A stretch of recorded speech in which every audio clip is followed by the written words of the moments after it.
সাথে আজকে গিয়ে কালকে একদম রাত্রে খাওয়া দাওয়া করে পরের দিন সকালে চলে আসছিস। কালকে থাকবি তো? গেলে কাল গেলে তো থাকতে হবে, কাল বিকেলের দিকে যাবো। দড়ি খাওয়া দাওয়া করে দেখি আমি পরশুদিন সকালে আসবো কি দুপুরে দুটো খাওয়া দাওয়া করে আসবো। সেটাই, একবেলা খেয়ে আসবি, তোকে রান্না করতে হবে না। কি মজা, তাই না? এখন আমার শুধু এই বলছি না, চারিদিকে আলগা হয়ে আছে না, এই জন্য সমস্যা। এই যে হয়েছে ফোন কাটা হয়েছে, তার উপরে দেখতে যাইনি তো। আমি গিয়ে দেখে আসি না, উঠেনি, মাথায় গেছিলাম মনে হয় যাইনি। বাসকুটির মধ্যে যাই, বাসকুটি কি করবে? তৈরি হোক,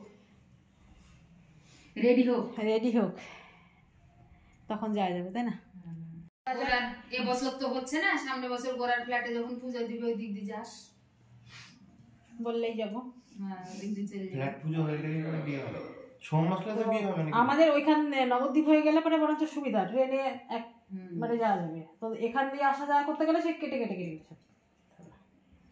আর ভালো মেয়ের খোঁজ থাকলে ছবি টবি পাঠাস একদম।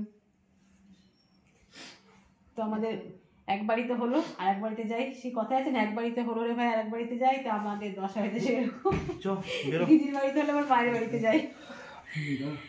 চলো সবাই টাটা, টাটা সবাইকে। আমাদের বাড়ি যাও, যাবো যাবো যাবো যাবোই করো। ও মা, সেদিন ঘুরে আসলাম কবে? তো দিদি বাড়িতে হয়ে গেল ঘোরা, এখন চলে যাচ্ছে আমরা মায়ের কাছে। মায়ের কাছে গিয়ে একটা দিন থাকবো, থেকে তারপরে বাড়ির দিকে আবার রওনা দেবো। চলো, এই যে সব বেরিয়ে পড়েছে, দাঁড়িয়ে রয়েছে, দেখো।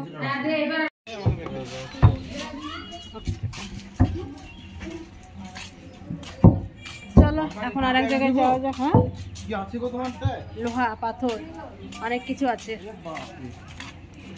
আমরা এখন দিদি বাড়ি থেকে বেরিয়ে পড়েছি, রাস্তায় সবাই মিলে এই যে হাঁটছি, দেখো। এখন টোটোর অপেক্ষায়, টোটো চলে, টোটো করে একদম চলে যাব মায়ের কাছে। ফোন করেছি, কালকে আমরা এই সময় বাসের ভেতরে এতক্ষণও মানে বাসের মধ্যে রয়েছি। আমাদের বাসটা কাল কটায় ছাড়লো?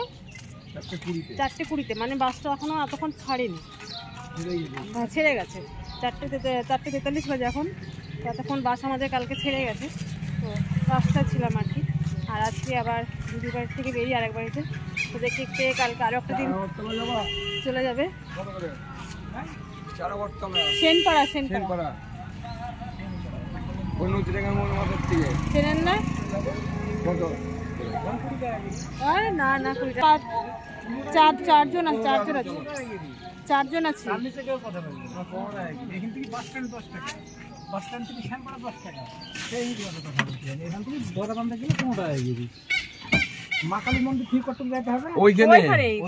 তারা মা মন্দিরের কাছেই আমরা নামবো, চেনেন তো?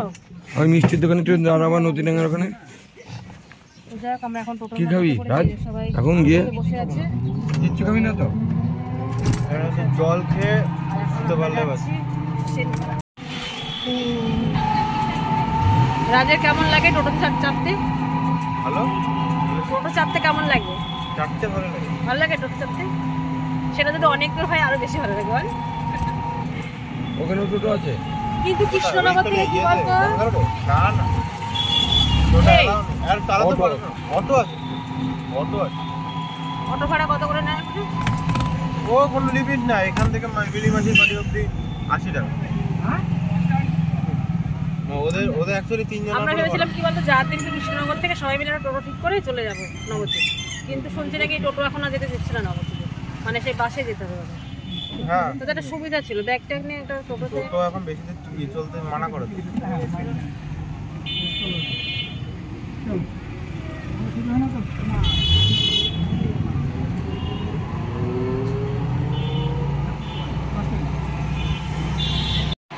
ভাবছি মনে হয় আবার হয়তো আমাদের বাসে উঠতে হবে, এখানে নামিয়ে দেবে, তাই না? কিন্তু সামনে একজন উঠেছে প্যাসেঞ্জার, তো তার জন্য আমাদের এখন বাস স্ট্যান্ডে নিয়ে আসা হচ্ছে। এটা হচ্ছে করিমপুর বাস স্ট্যান্ড। বাস স্ট্যান্ডে প্যাসেঞ্জার উঠেছে, বাস স্ট্যান্ডে নামলে তারপর আমাদের আবার নিয়ে যাবে। বাস আসছে।